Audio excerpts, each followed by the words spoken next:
Group के collection में isomorphism का रिलेशन एक इक्विवेलेंस रिलेशन होता है। अब इक्विवेलेंस रिलेशन अब बारहवीं क्लास में पढ़े थे, ठीक है। तुल्यता संबंध जिसको बोलते हैं, तुल्यता संबंध कहलाता क्या है? पहले तुल्यता संबंध को समझ लोगे तब तो समझ पाओगे भी। तो तुल्यता संबंध क्या होता है? जैसे कोई संबंध है, यदि तुल्यता संबंध है ना, तुल्यता संबंध, हमारा मकसद ये है कि ग्रुप का कलेक्शन है, जी है, जी डैश है, जी डबल डैश है, ये ग्रुप का एक समुच्चय है। तो ग्रुप के समुच्चय में एक संबंध है आइसोमॉर्फिज्म का।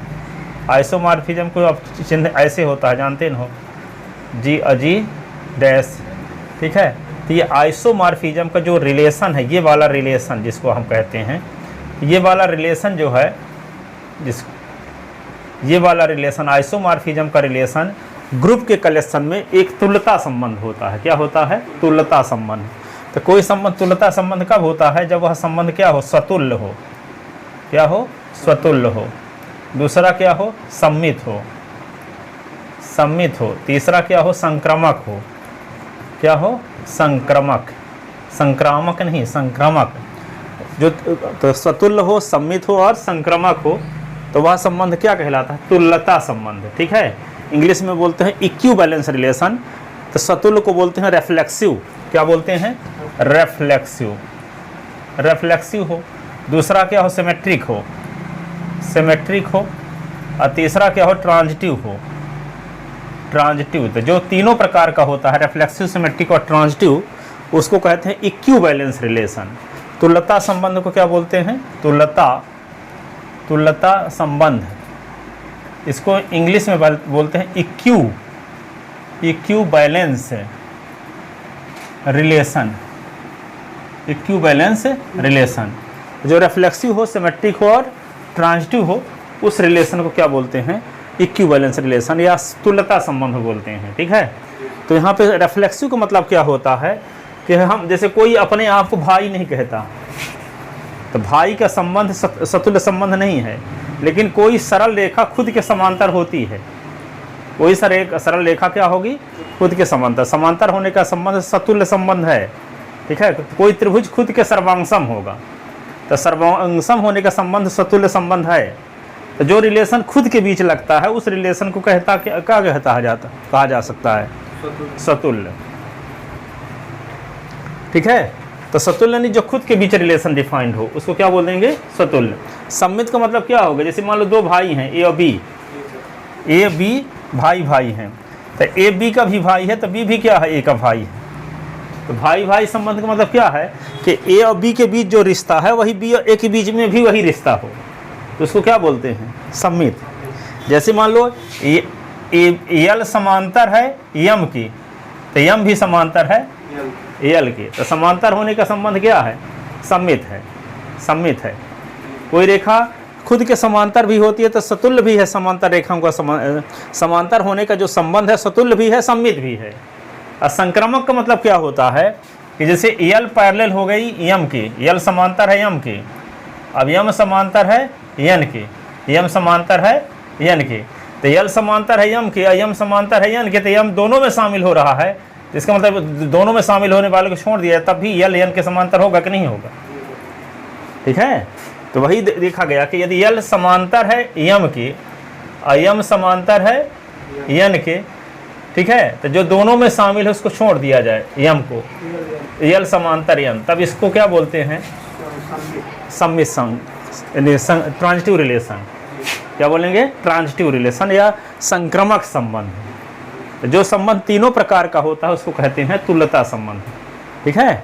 तो सरल रेखाओं के समुच्चय में समांतर होने का संबंध क्या है? तुल्यता संबंध है। क्यों?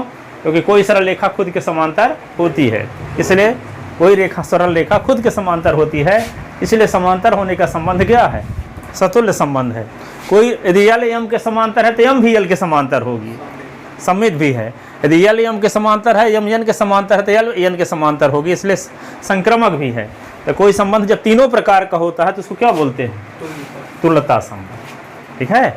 तो वही कहता है कि ग्रुप का एक कलेक्शन, एक समुच्चय ऐसा बना है जिसमें सब ग्रुप हों, उसको हम ऐसे दर्शा लिए।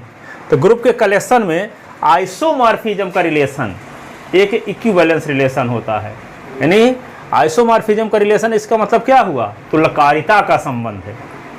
ग्रुप के समुच्चय में तुल्यकारिता का संबंध एक तुल्यता संबंध होता है। क्या होता है? तुल्यता संबंध होता है। तो तुल्यता संबंध सिद्ध करने के लिए क्या जरूरी है? तीनों संबंध दिखाना पड़ेगा, सतुल्य, सम्मित और संक्रामक। सतुल्य, सम्मित और संक्रामक। तब लिखो थ्योरम। ग्रुप के समुच्चय में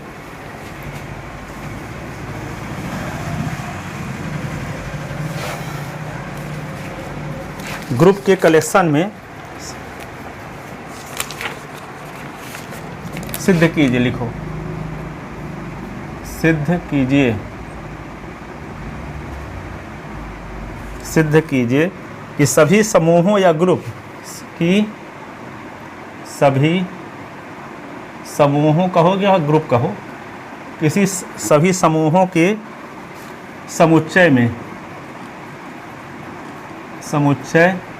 में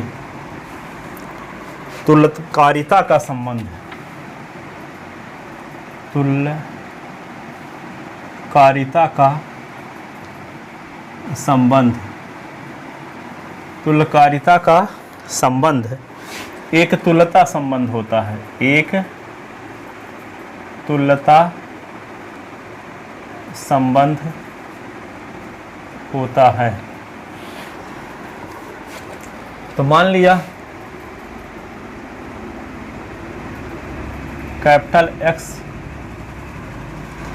G सच दैट G एक समूह है, एक समूह है, समूहों का संग्रह है ना, सभी समूहों का समुच्चय है, सभी समूहों का समुच्चय है, सभी समूहों का समुच्चय है तथा तुल्यकारिता का संबंध X पर, तथा तुल्यकारिता का संबंध X पर इस प्रकार परिभाषित है, इस प्रकार परिभाषित है, इस प्रकार परिभाषित है कि G और G डैश के तुल्यकारी है। कब? एक तुल्यकारिता F का G से G डैश पर अस्तित्व है। एक तुल्यकारिता F का G से G डैश में अस्तित्व है।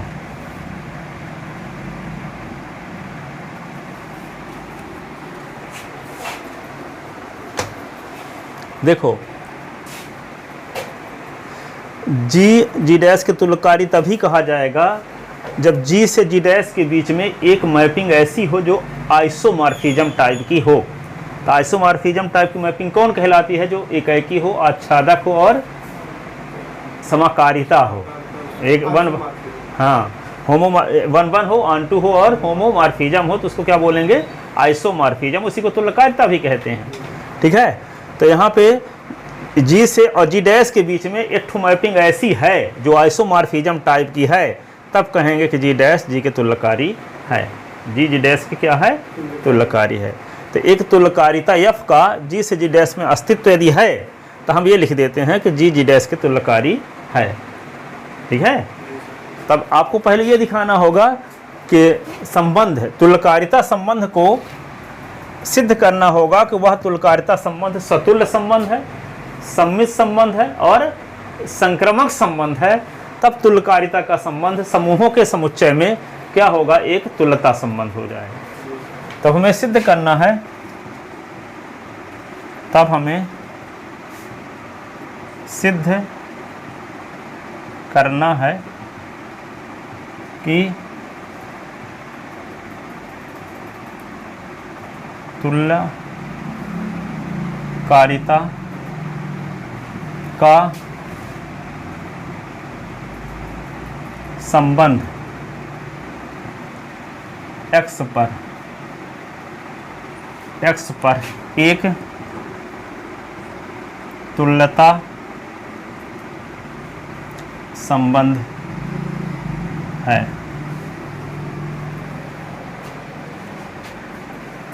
तो तुल्यकारिता के संबंध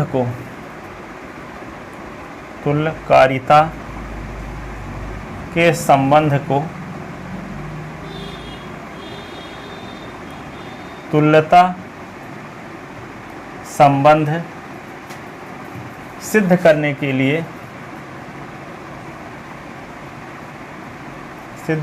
के लिए हमें दिखाना होगा कि यह संबंध नंबर फर्स्ट सतुल्य है, नंबर सेकंड सममित है, तीसरा संक्रामक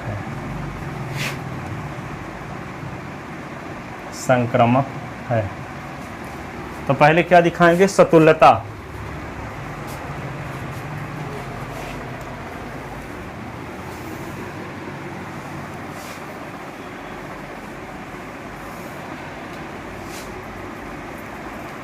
तो पहले देखते हैं क्या स्वतुल्यता।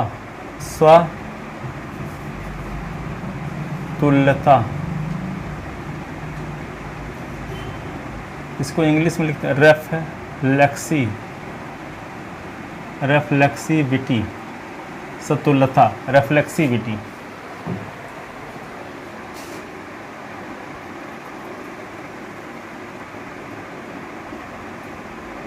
तो हम जानते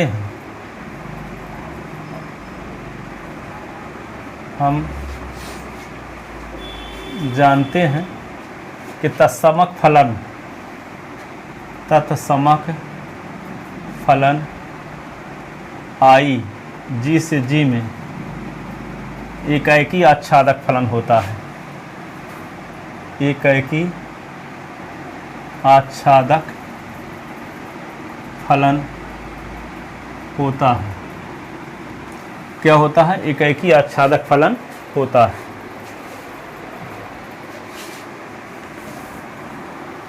तो यदि तत्समक फलन को समाकारिता प्रूव कर दिया जाए, समाकारिता सिद्ध कर दिया जाए,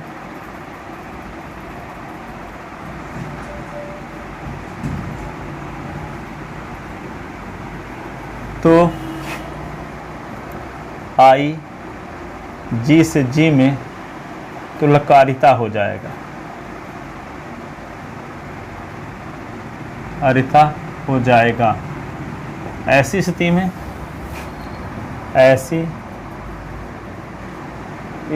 में जी खुद के तुल्यकारी होगा, जी के तुल्यकारी होगा। नहीं, जी से जी के बीच में वही रिलेशन संबंध हो, तुल्यकारिता संबंध से जी खुद जी से संबंधित रहेगा। तो दिखाते हैं कि अब समाकारिता है, आई समाकारिता है कि नहीं। इसके लिए हम देखते हैं,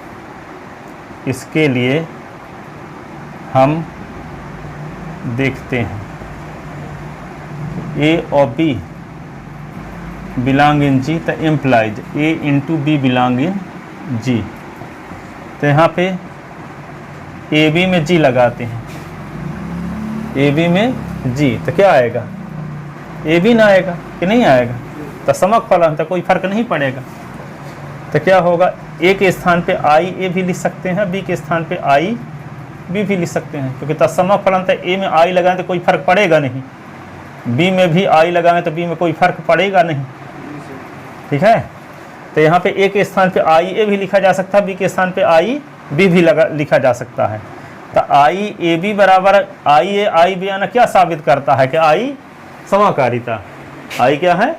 समाकारिता है। तो एक ही आच्छादक तो था ही, समाकारिता भी हो गया, तो क्या हो गया? तुल्यकारिता हो गया। जब आई तुल्यकारिता हो गया जी से जी के बीच में, तो जी खुद जी के तुल्यकारी हो गया। तो इसका मतलब तुल्यकारिता का संबंध सतुल्य संबंध है, ठीक है। अतः आई जी से जी में समाकारिता है। हाँ, अतः आई जी से जी में क्या है, समाकारिता है, इसलिए आई जी से जी में तुल्यकारिता हो गया, कारिता हो गया। ऐसी स्थिति में जी जी के क्या हो गया, तुल्यकारी। अतः संबंध तुल्यकारिता सतुल्य संबंध है। अतः संबंध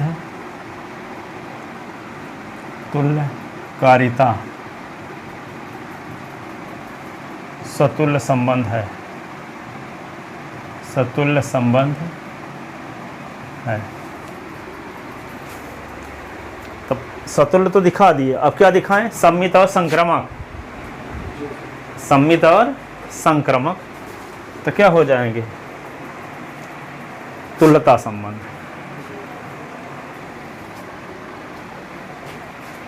तुल्यता संबंध। अब दिखाते हैं सम्मित संबंध, सिमेट्रिक रिलेशन। दूसरा यह है सम्मित संबंध।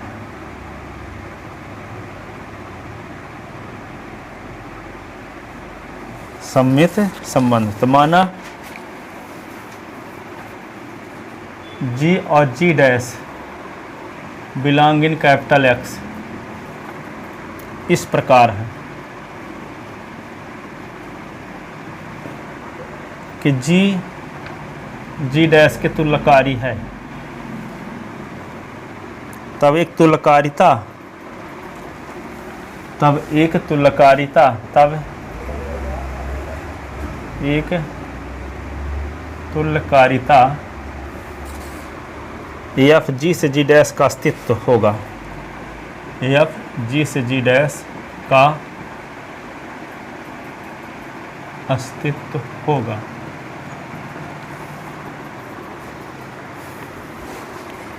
तो जब एफ जी से जी डैश में तुल्यकारिता है, तब एफ जी से जी डैश में क्या होगा, एकाएकी आच्छादक और समाकारिता होगा। होगा कि नहीं। तब एफ जी से जी डैश में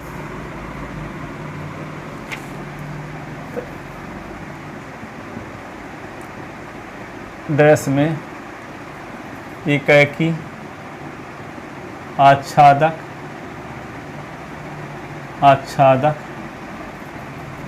व समाकारिता होगा।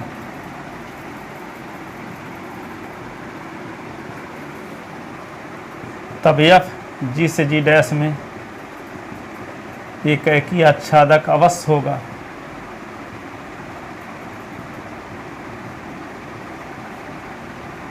जो 12वीं तक पढ़ा तो 10वीं तक पढ़ा होगा।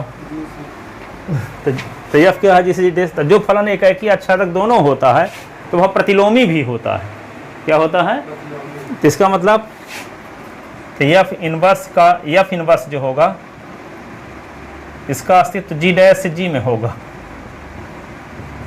जी में अस्तित्व होगा। एक मैपिंग, जब एक जो मैपिंग एकाएकी आच्छादक होती है वह क्या होती है, प्रतिलोमी होती है। तो जी से जी डैश के बीच में एफ है तो एफ इनवर्स क्या होगा, जी डैश से जी के बीच में। ऐसा तभी होगा जब वह एकाएकी आच्छादक होगी तब। तो जब एफ क्या है, समतुल्यकारिता है, तो एकाएकी आच्छादक समाकारिता होगा। तो एकाएकी आच्छादक हो करेगा, जो फलन एकाएकी आच्छादक होता है वह प्रतिलोमी भी होता है। इसका मतलब है कि जी से जी डैश के बीच में यदि एफ परिभाषित है तो जी डैश से जी के बीच में एफ इनवर्स परिभाषित होगा। तो वही लिख दिए, एफ इनवर्स जी डैश से जी डैश से जी में अस्तित्व होगा, तथा यह भी एकाएकी आच्छादक होगा, तथा यह भी एकाएकी आच्छादक होगा।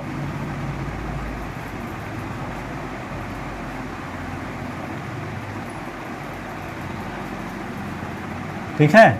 तो जब आपको पता चल गया कि एफ इनवर्स जी डैश से जी में एक एकी आच्छादक है, तो यदि एफ इनवर्स को ये सिद्ध कर दो कि जी डैश से जी के बीच में समाकारिता भी है, तो ये पता चल जाएगा कि जी डैश से जी में भी एक तुल्यकारिता है। और जब जी डैश से जी के बीच में तुल्यकारिता हो गया तो जी डैश जी के तुल्यकारी हो जाएगा। तो इसका उल्टा भी सही होना चाहिए ना, यदि जी से जी डैश के बीच में तुल्यकारिता का संबंध है तो जी डैश से जी के बीच में भी तुल्यकारिता का संबंध होना चाहिए, तभी वे कहलाता है सम्मिश्र संबंध। ठीक है। तो हम तो ये तो दिखाने में कामयाब हो गए कि जी डैश से जी के बीच में एक मैपिंग का अस्तित्व है जिसका नाम एफ इनवर्स है, तो यह एक एकी आच्छादक है।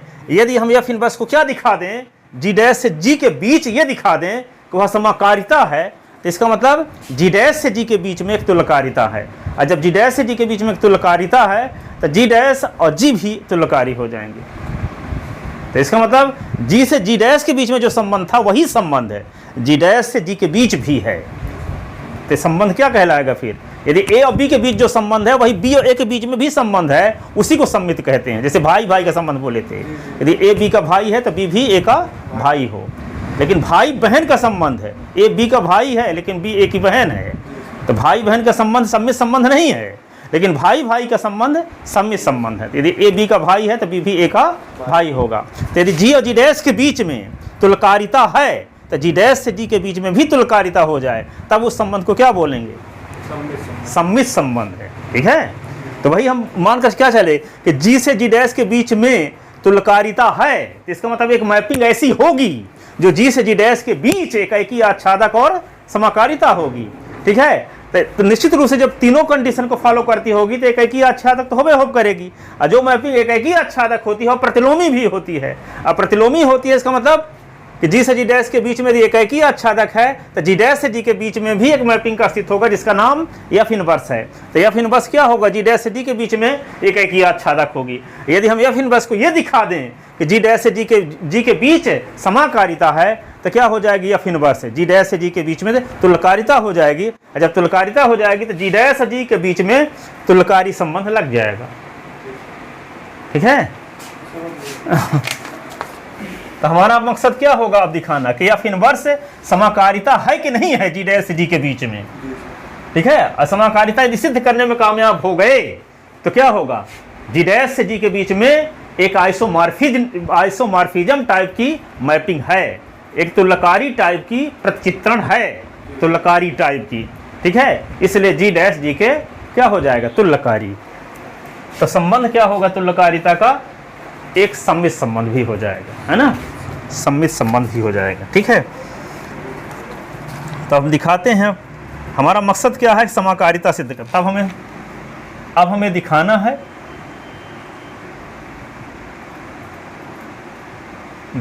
है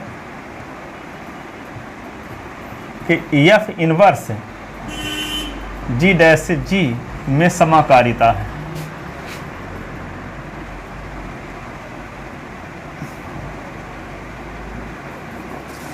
समाकारिता है। तो यहाँ पे क्या लिख दोगे? इसके लिए हम देखते हैं, इसके लिए हम देखते हैं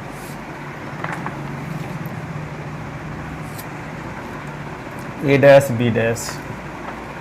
तो F inverse A dash B dash क्या होगा? एफ ए एफ बी, क्योंकि एफ ए को हम ए डैश माने हैं और एफ बी को बी डैश माने हैं, ऐसे। तो ये क्या होगा? इसको अलग अलग लिख सकते हैं हम। एफ के बारे में आपको पता ही ना है, तो एफ इनवर्स ये हो जाएगा एफ ए बी। तो एफ इनवर्स और एफ मिल के क्या हो जाएंगे? एफ इनवर्स और एफ मिल के हो जाएगा तत्समक फलन। तो आई लिख दो, आई A B. I A B को क्या लिख सकते हो? A B. तत्समक फलन की वजह से कोई फर्क पड़ेगा नहीं। और यहाँ देखो एफ ए बराबर जब ए डैश है तो यहाँ से क्या आएगा? एफ को उधर ले जाओगे, सुनो, एफ को उधर ले जाओगे तो ए बराबर क्या होगा? F inverse A dash. हाँ, बी बराबर क्या हो जाएगा? एफ को उधर ले जाओगे तो एफ इनवर्स बी हो जाएगा। तो जहाँ एक स्थान पे क्या लिख देंगे, f inverse A dash, f inverse A dash, f inverse B dash. तो देखो ना, सुनो ना, देखो ए डैश और बी डैश के बीच में इनटू लगा के एफ इनवर्स लगाए तो एफ इनवर्स दोनों के साथ चला गया, देखो अलग अलग। तो दोनों के साथ जाना क्या कहलाता है, समकारिता का प्रमाण है, यही ना प्रमाण है कि यदि एफ ए बी है तो अलग अलग चला गया दोनों के साथ एफ, तो इसका मतलब एफ समाकारिता। तो यहाँ एफ इनवर्स था तो एफ इनवर्स दोनों के साथ अलग अलग चला गया, इसका मतलब एफ इनवर्स समाकारिता है। अतः एफ इनवर्स, ऊपर मिटाते हैं 2 लाइन, अतः एफ इनवर्स जी डैश से जी में समाकारिता है, इसलिए एफ इनवर्स जी डैश से जी में तुल्यकारिता है। जब तुल्यकारिता का अस्तित्व हो गया तो इसका मतलब क्या हुआ, जी डैश और जी भी तुल्यकारी है। अतः संबंध तुल्यकारिता, अतः संबंध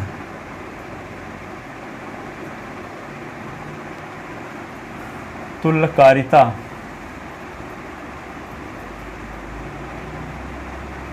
संबंध तुल्यकारिता एक सम्मित संबंध भी है, एक सम्मित संबंध भी है, सम्मित संबंध भी है।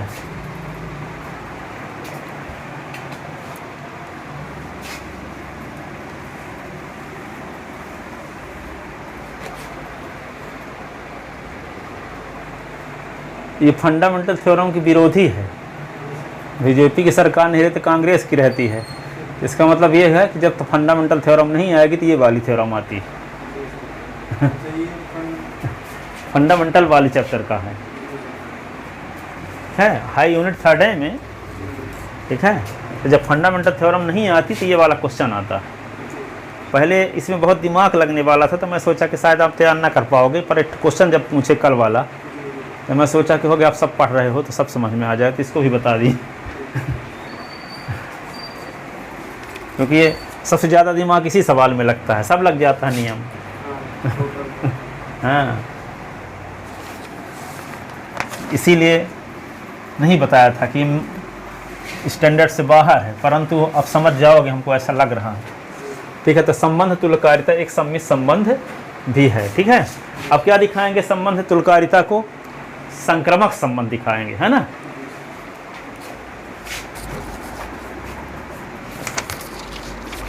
तीसरा संक्रामक संबंध।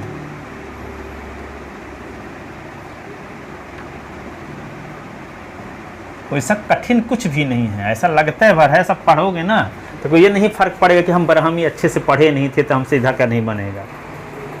1 on 2 वैसे भी समझ गए कि क्या क्या करना पड़ता है। प्रतिबिंब बराबर ले लिए तो बिंब दिखा दिए, बिंब बराबर ले लिए प्रतिबिंब दिखा, तब वेल डिफाइंड हो गया। ठीक है, को डोमेन का हर एक अवयव संबंधित हो गया, डोमेन के किसी न किसी अवयव से आच्छादक हो गया। ठीक है, एफ ए बी बराबर एफ बी अलग अलग चला गया, दोनों में तो समाकारिता हो गया। संक्रामक संबंध,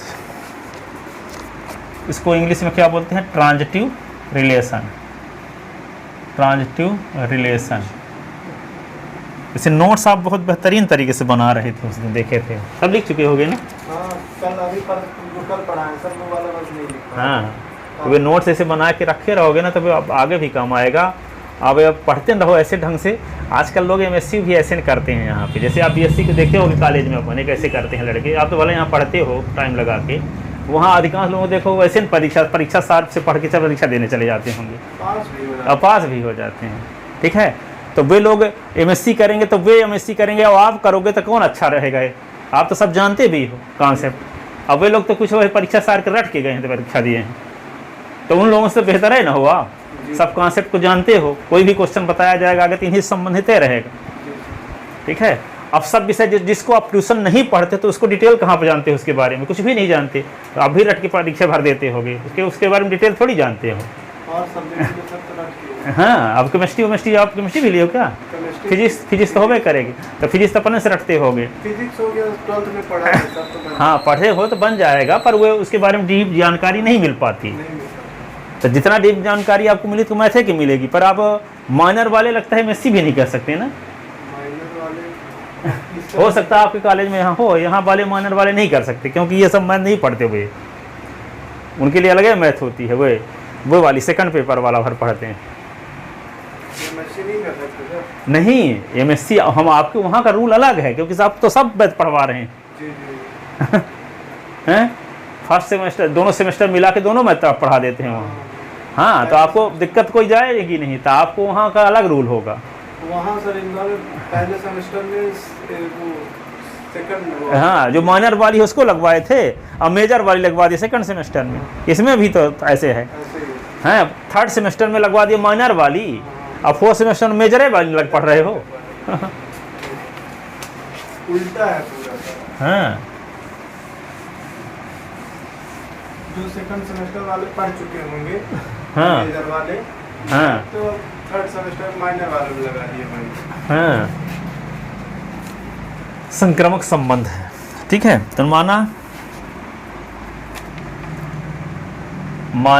जी डैश जी डबल डैश एक्स के 3 अवयव इस प्रकार हैं। एक्स के 3 अवयव इस प्रकार हैं। किस प्रकार हैं? कि जी और जी डैश, जी और जी डैश के बीच में तुल्यकारिता का संबंध है, और जी डैश से जी डबल डैश के बीच तुल्यकारिता का संबंध है। वो आपके नोट्स को देखकर हमको ऐसा फील हुआ कि आपके पापा ऐसे नोट्स बनाते रहे होंगे। बनवाते तो हैं सर। हाँ, वो बनाते रहे, हम जानते हैं, बनाते रहे होंगे, इसीलिए आपसे बनवा रहे हैं। हर सब्जेक्ट में बनवाते हैं। हाँ, और नोट्स देखते भी होंगे, तभी ना कहते क्वेश्चन नहीं बताएं सर जी, बता दीजिएगा। तो पूरा नोट्स देखते हैं ना। हाँ, तो हम तो चाहते हैं ना कि देखवा करें कुछ दाएं बाएं। देखते हैं सर। डेली देखते हैं। हाँ, तो यहाँ पे देखो, जी डैश के तुल्यकारी है, जी डैश जी डबल डैश के तुल्यकारी है।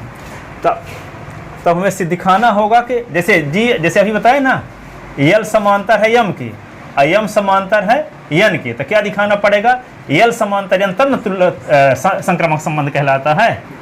तो यहाँ पे देखो, जी और जी डैश के बीच में ये यल है, ये यम है, ये यम है, दोनों में शामिल है ना।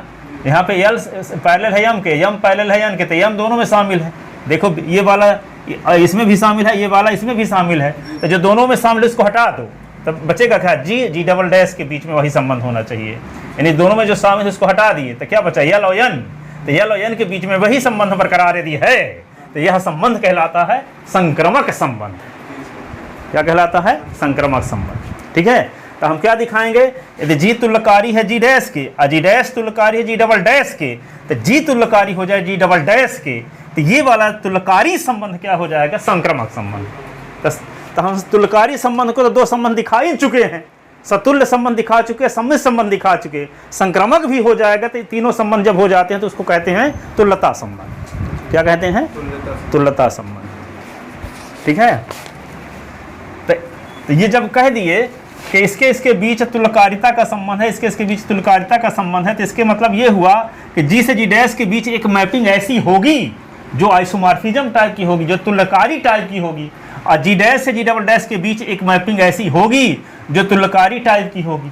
ठीक है, तो मान लेते हैं कि जी से जी डैश के बीच में जो तुल्यकारी टाइप की मैपिंग है वो एफ है, तो जी डैश से जी डबल डैश के बीच में जो तुल्यकारी टाइप की मैपिंग है वो जी है। ठीक है, तो आपको कल बताया था कि यदि ए बी सी 3 समुच्चय हैं, तो ए से और बी के बीच यदि कोई मैपिंग F11 है, एक ही आच्छादक है, और बी से सी के बीच में कोई मैपिंग जी एक ही आच्छादक है, तब ए से सी के बीच में एक मैपिंग डिफाइंड हो सकती है जिसको कहते हैं GOF है। तो वहाँ भी क्या होगी? एक ही आच्छादक होगी, वहाँ भी क्या होगी? एक ही आच्छादक। तो यदि हम ये दिखा दें कि ए से सी के बीच में GOF क्या है? समाकारिता भी है, तो एक ही आच्छादक तो है ही, समाकारिता भी जब सिद्ध कर देंगे तो GOF क्या होगा? ए से सी के बीच में तुल्यकारिता हो जाएगा। ऐसी कंडीशन में क्या होगा? ए आइसोमॉर्फिक हो जाएगा सी के, लेकिन ए और सी का काम कौन कर रहा है? यहाँ जी और जी डबल डैश कर रहा है। ठीक है, बी का काम तो कौन कर रहा है, जी डैश। तो यहाँ ए बी सी लिए थे, तो ए के स्थान पे जी ले लो, यहाँ जी डैश ले लो, यहाँ जी डबल डैश। तो जी से जी डैश के बीच में मैपिंग या फिर एकाकी आच्छादक है, और जी डैश से जी डबल डैश के बीच में मैपिंग जी एकाकी आच्छादक है, तब ऐसी स्थिति में जी से जी डबल डैश के बीच में एक मैपिंग डिफाइंड होगी, जीओएफ है, वह भी एकाकी आच्छादक होगी। अब इसको यदि हम दिखा दें कि जीओएफ एक समाकारिता है, तो ऐसी कंडीशन में जीओएफ है, जी से जी डबल डैश के बीच में क्या हो जाएगी, आइसोमॉर्फिज्म हो जाएगी, तुलकारिता हो जाएगी। और जब जी से जी डबल डैश के बीच में तुलकारिता मैपिंग का अस्तित्व हो गया, ऐसी कंडीशन में जी डबल डैश क्या हो जाएंगे, तुल्यकारी, क्या हो जाएंगे, तुल्यकारी। यही हमें तो ऐसी कंडीशन में जो वो तुल्यकारिता का जो संबंध होगा वह क्या कहलाएगा, संक्रामक संबंध कहलाएगा। और जब संक्रामक संबंध कहलाएगा तो ये संबंध तीनों प्रकार का हो गया, अब सतुल्य भी है, सम्मित भी है और संक्रामक भी है। जब तीनों प्रकार का संबंध हो गया तो इस संबंध को क्या बोलेंगे, तुल्यता संबंध। क्या बोलेंगे, तुल्यता संबंध। ठीक है, तो जो बोल गए उसी को सब दिखाई देते हैं।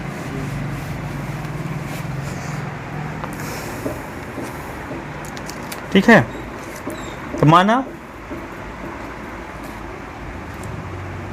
यदि जी जी डैश के तुल्यकारी, तो निश्चित रूप से जी से जी डैश के बीच में एक मैपिंग तुल्यकारी टाइप के होवे होप करेगी। यदि जी डैश जी डबल डैश के तुल्यकारी है, तो हर हाल में जी डैश से जी डबल डैश के बीच एक मैपिंग तुल्यकारी टाइप के होवे होप करेगी। तो उस मैपिंग का नाम हम रखे लेते हैं क्या, एक को मान लेते हैं एफ, एक को मान लेते हैं जी। तो माना एफ फ्रॉम जी से जी डैश तथा G from G dash to G double dash एक तुल्यकारिता है, तुल्यकारिता होगा।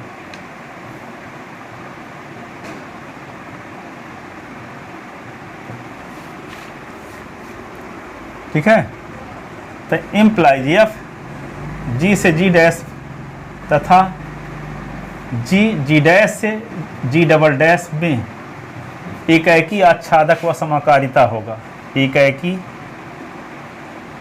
आच्छादक व समाकारिता होगा। जो तुल्यकारिता होगा वो तीनों प्रकार का होता है ना, तो इसका मतलब क्या होगा, एफ जी से जी डैश तथा जी डैश से जी डबल डैश में एकाकी आच्छादक, एकाकी आच्छादक, एकाकी आच्छादक होगा, एकाकी आच्छादक होगा। और जो मैपिंग एकाकी आच्छादक दोनों टाइप की होती है वह क्या होता है, उसका संयोजन परिभाषित होता है। ठीक है, फलनों का संयोजन कब परिभाषित होता है, जब तीन समुच्चय के बीच में दो मैपिंग हो एफ और जी और दोनों एकाकी आच्छादक टाइप की हो, तभी दोनों फलनों का संयोजन परिभाषित हो सकता है ना। तो इम्प्लाइज, तो यहाँ लिख देंगे जी ओ एफ जी से जी डबल डैश में एकाकी आच्छादक होगा, आच्छादक होगा, क्योंकि हम जानते हैं एकाकी आच्छादक फलनों का संयोजन भी एकाकी आच्छादक फलन होता है, क्योंकि हम जानते हैं दो एकाकी आच्छादक फलनों का संयोजन भी एकाकी आच्छादक होता है, आच्छादक होता है, क्योंकि हम जानते हैं कि दो एकाकी आच्छादक फलनों का संयोजन भी एकाकी आच्छादक होता है। अब यदि जी ओ एफ को हम क्या सिद्ध कर दें, समाकारिता, तो तुल्यकारिता भी हो जाएगा। तो यदि G O F such that G to G double dash को समाकारिता सिद्ध कर दिया जाए, समाकारिता सिद्ध कर दिया जाए,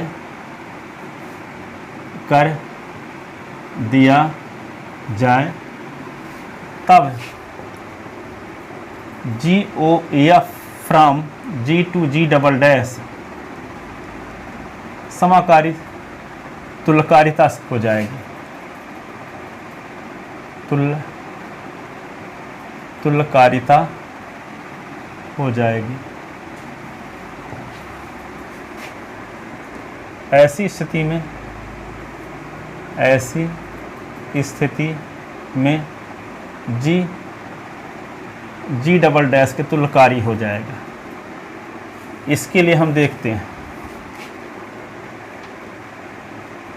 जी O F such that G to G double dash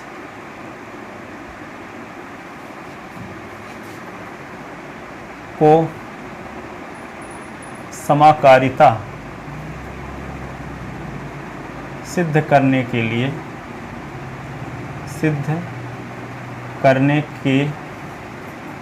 लिए हमें दिखाना होगा।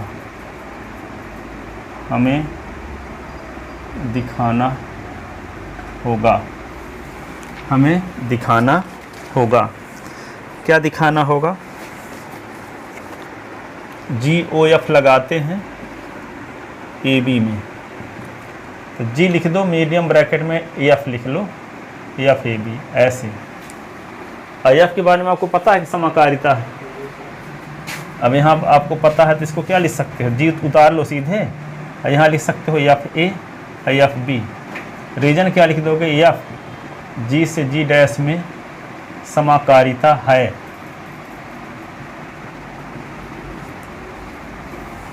अब जी दोनों को, अब देखो जी भी ना समाकारिता है जी डैश से जी डबल डैश के बीच, तो जी डैश को भी दोनों के साथ ले जा सकते हो। तो जी डैश तो जी ओ एफ लिखते हैं इसको, जी ओ एफ के गुणन को, और यहाँ भी जी ओ एफ बी, क्योंकि जी डैश से जी डबल डैश में समाकारिता है। ये रीजन है दोनों का, ये लाइन का रीजन ये है और ये लाइन का रीजन ये है। ठीक है,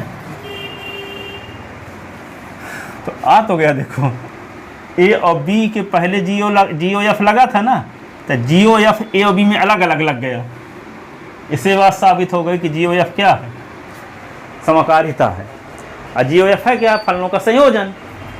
ठीक है, तो देख लो यहाँ पे जी ओ एफ ए बी में लगाए तो जी ओ एफ ए और बी दोनों में अलग अलग चला गया। अतः जी ओ एफ जी से जी डबल डैश में समाकारिता है। तो इम्प्लाइज जी ओ एफ जी से जी डैश में तुल्यकारिता हुआ। और जब तुल्यकारिता है तो जब दोनों ग्रुप के बीच में तुल्यकारी टाइप की मैपिंग आपको मिल गई तो दोनों ग्रुप क्या होंगे? तुल्यकारी। क्या होंगे? तुल्यकारी। तो यहाँ पे जी तुल्यकारी हो गया किसके? जी डबल डैश के। अतः तुल्यकारिता का संबंध है एक्स पर संक्रामक संबंध भी है। अतः तुल्यकारिता का संबंध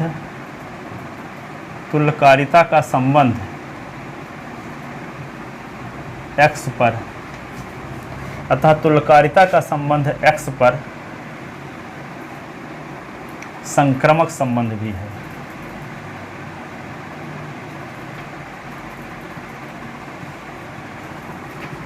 इस प्रकार हम देखते हैं कि तुल्यकारिता का संबंध एक्स पर सतुल्य भी है, संक्रामक भी है, और सतुल्य भी है, सम्मित भी है और संक्रामक भी है।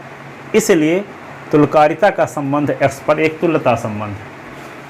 ठीक है, ऊपर की दो लाइन मिटाएं। चूंकि तुल्यकारिता का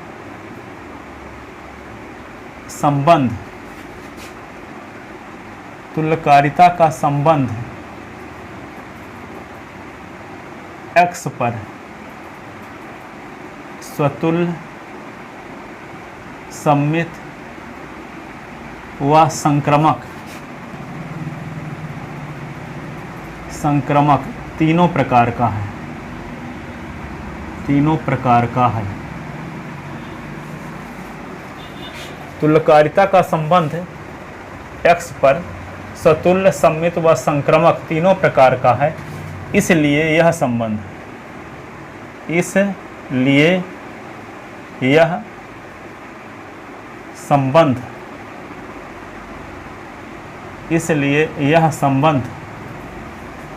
x पर एक तुल्यता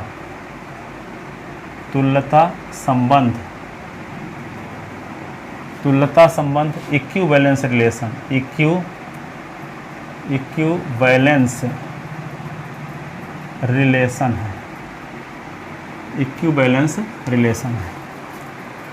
इक्विवेलेंस रिलेशन है, इसलिए यह संबंध है x पर एक तुल्यता संबंध है। अतः ग्रुप के समुच्चय में तुल्यकारिता का संबंध एक तुल्यता संबंध होता है। अतः प्रमाणित हुआ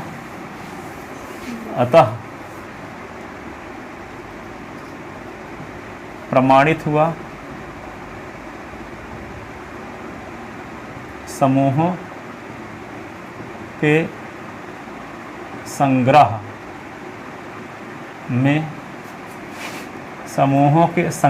में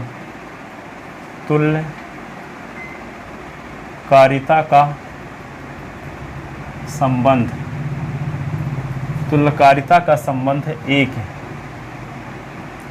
तुल्यता संबंध होता है। अतः प्रमाणित हुआ कि समूहों के संग्रह में तुल्यकारिता का संबंध एक तुल्यता संबंध होता है।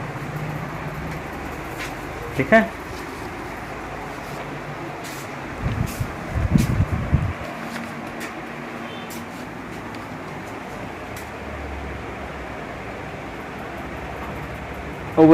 अब कल वो थ्योरम को बताएंगे। जाओ अब।